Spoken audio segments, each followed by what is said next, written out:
trazer na memória, eu gostaria de ler, bastante conhecido, o livro de Lamentações, no capítulo 3, dos versículos 22 até o versículo 26. Lamentações de Jeremias, no capítulo 3, dos versículos 22 até os versículos 26.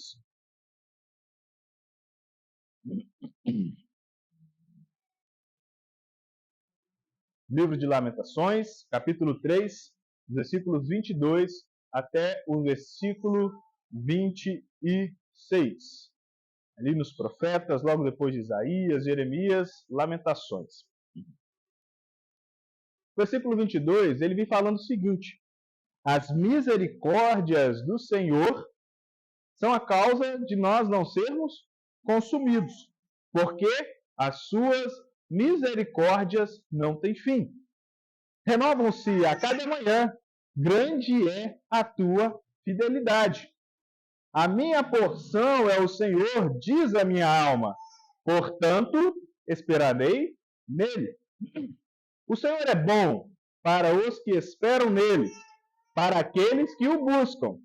Bom é aguardar a salvação do Senhor, né? E isso em silêncio. Bastante conhecido, né, quando nós falamos a respeito destes versículos, né, as misericórdias do Senhor é a causa de nós não sermos consumidos, né, porque as suas misericórdias não têm fim. Até cantamos, né, um corinho a respeito disso, né, sobre como é bom é o Senhor para aqueles que esperam nele, para aqueles que o buscam. E sabe o que me chama bastante atenção em cima disso? É quando nós falamos de que as misericórdias do Senhor é a causa de nós não sermos consumidos. Às vezes, quando nós olhamos somente extraímos esses textos pelos quais nós acabamos de ler, às vezes nós não entendemos, não procuramos entender sobre qual é esse contexto que nós estamos inseridos. As misericórdias do Senhor é a causa de nós não sermos consumidos. Consumidos pelo quê? Às vezes nós não paramos para pensar nisso.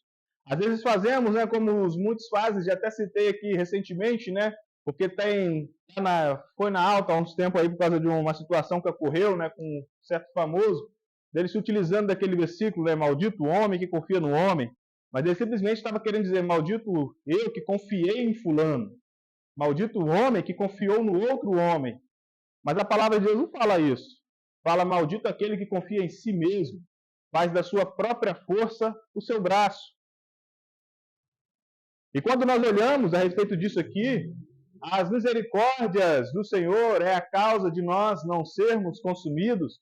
Muitas das vezes nós esquecemos de fazer igual esse exemplo do outro versículo, né? Maldito homem confia no homem. Fazemos igual este exemplo e simplesmente olhamos para fora. As misericórdias do Senhor é a causa de não ser consumido pelo devorador. As misericórdias do Senhor é a causa de não ser consumido pelos problemas. As misericórdias do Senhor não é a causa de que o mundo me consumir. É por isso que as misericórdias do Senhor é a causa de nós não sermos consumidos.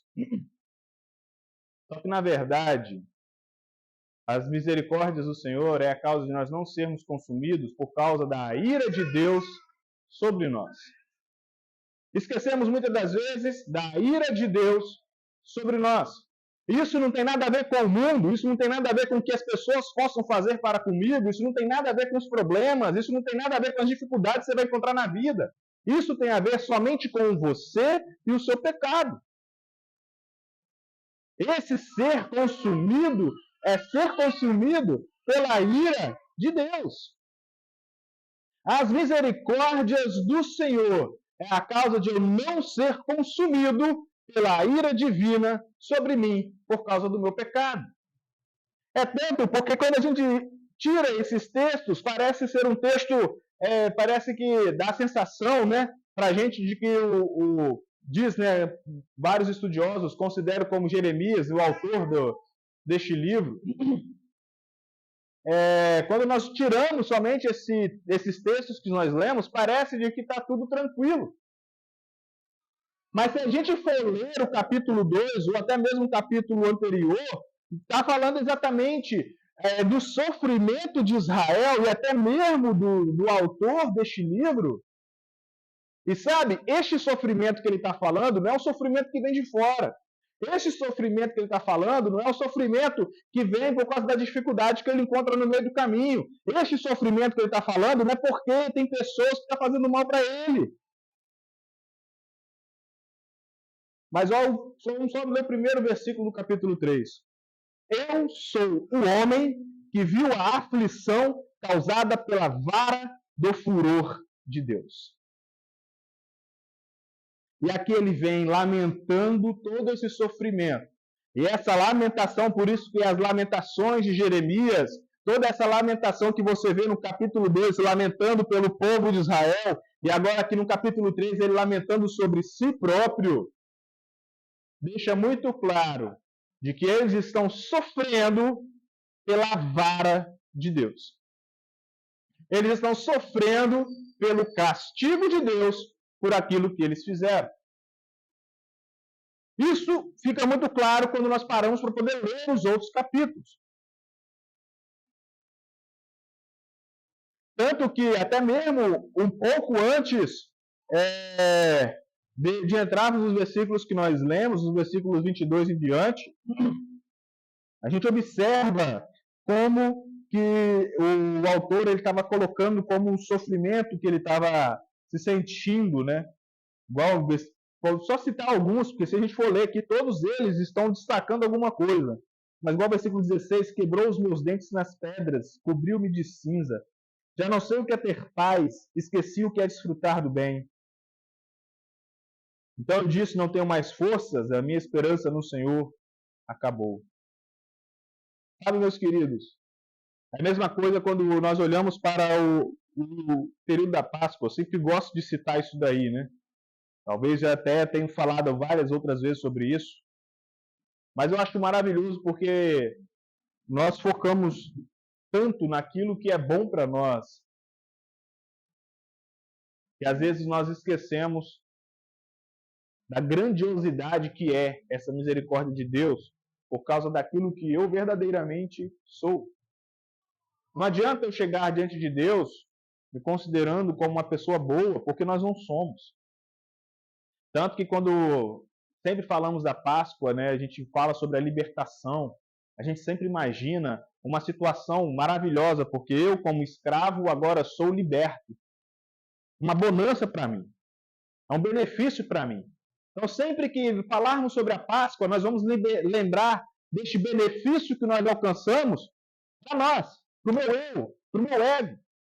Só que eu acho maravilhoso quando Deus ele fala ali para o povo de Israel, né? Vou comentar novamente, quando ele chega ali para o povo de Israel falando, olha, vocês vão repetir todos estes procedimentos da Páscoa para que lá no futuro, quando os vossos filhos perguntarem, pai, o que é isso que nós estamos fazendo? Vocês vão dizer o seguinte para eles, nós estamos comemorando, porque o Senhor passou sobre nós e Ele poupou as nossas vidas. Então, a diferença parece pouco, talvez eu possa estar viajando, mas eu acho que isso muda muito tanto na minha mente quando eu simplesmente procuro lembrar que Deus me libertou e agora eu sou livre. Coisa maravilhosa para mim. Agora, quando eu paro para pensar que, na verdade, Deus me livrou, é da ira dele que estava sobre mim.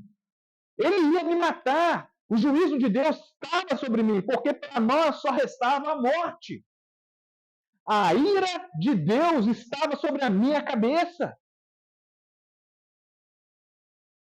É diferente quando eu paro para pensar sobre isso, porque agora eu não vou chegar diante de Deus simplesmente vendo benefício próprio para mim, mas eu vou fazer como o profeta falando aqui, mesmo diante de todo o sofrimento que eles estavam sofrendo por causa do pecado do povo.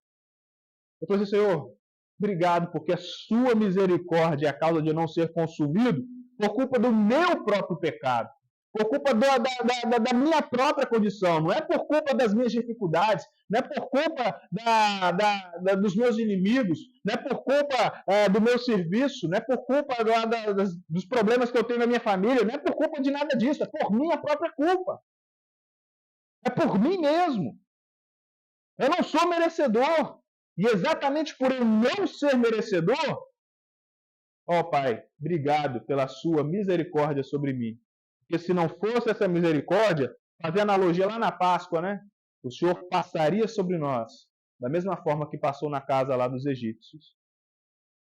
E nós só encontraríamos morte, porque é isso que eu mereço, morte. Mas por isso que quando eu paro para lembrar da minha condição, eu vou glorificar a Deus pela sua misericórdia para conosco. Eu gosto muito porque eu costumo falar um pouco sobre isso também, né? Eu gosto quando Paulo ele sempre faz questão de lembrar quem nós éramos. Às vezes ouvimos diferente, né? Fala assim, não, você tem que esquecer quem você era. Eu tenho que esquecer no sentido de não querer voltar. É diferente. Mas eu tenho que estar sempre lembrando que eu, sem Deus, eu estaria morto.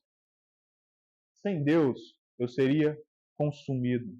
Eu preciso lembrar disso. Eu preciso olhar para o passado e ver que se não fosse pelo momento em que Deus nos atingiu com a sua graça salvadora, se não fosse por este momento especial, nós não poderíamos estar aqui cantando como nós acabamos de cantar, né? Sobre como que ele é o nosso castelo forte, como nós encontramos paz, descanso e gozo em nosso Senhor Jesus Cristo. Então acho maravilhoso a forma como que estes versículos estão inseridos num contexto de muita dor e sofrimento por causa do pecado do povo. Porque é isso que é a graça de Deus para nós. É isso que é a obra do Senhor Jesus Cristo para nós. Ela é inserida no momento em que nós estamos completamente condenados por causa da nossa condição de pecadores. E aí, no meio de todo este sofrimento, no meio de todo este pesar do pecado sobre nós, não irei ler, mas tinha até separado também, a gente sempre cita, né, os Salmos 32, o Salmo 51, falando, Senhor, quanto eu escondi no pecado, eu senti como se os meus ossos estivessem se moendo dentro de mim. O peso que o pecado traz nas nossas vidas. Inserido nesse contexto, a misericórdia de Deus é manifesta por meio do nosso Senhor Jesus Cristo. E é por isso que, como Paulo lhe diz, né? Aonde abundou o pecado, superabundou a graça de Deus. Aonde reina o pecado, a graça de Deus, ela é maior. Então, que possamos trazer à memória o que pode me dar esperança. O que pode te dar esperança? É aquilo que você é? É você chegar diante de Deus achando que é bom o suficiente para Ele poder te abençoar? É nós chegarmos diante de Deus achando de que fizemos o suficiente, não por isso nós somos merecedores de que chuvas de bênçãos sejam derramadas sobre a minha vida? É essa a sua esperança? Porque se a minha esperança é isso, significa que eu estou fazendo igual no versículo que eu usei de exemplo, né? Maldito o homem que confia no homem. Essa é a sua esperança? É em você mesmo? Quero trazer à memória o que me pode dar esperança. É engraçado isso. Diante do sofrimento por causa do seu próprio pecado, o profeta ele escreve isso. Diante desse sofrimento ele fala, ele olha para um lado, ele olha para o outro e fala, gente, eu preciso trazer esperança na minha mente. E o que ele traz de esperança na sua mente? A misericórdia de Deus. É a causa de eu não ser consumido por causa do meu próprio pecado. A ira de Deus, ele se ira por causa do nosso pecado, mas a sua misericórdia é maior. E ela se renova a cada manhã. E assim, né, como falamos no versículo, lemos no versículo 26, né? Bom é aguardar a salvação do Senhor. Bom podermos saber de que nele encontramos a salvação. Bom saber de que nele encontramos o livramento. E assim como falamos lá para o pessoal da Páscoa. Ah, você foi livre de quê? Talvez quando alguém perguntar, quando você fala, eu sou liberto, eu fui salvo. E alguém te perguntar, tá, mas você foi salvo de quê? E a nossa resposta também pode ser, eu fui salvo da ira do Senhor que estava sobre mim. porque eu era pecador. Eu fui liberto do castigo divino que estava sobre mim, porque eu sou pecador. É disso que nós somos libertos. Possamos cada vez mais buscar trazer à memória a respeito desta misericórdia de Deus para com todos nós, porque elas se renovam a cada manhã. Amém.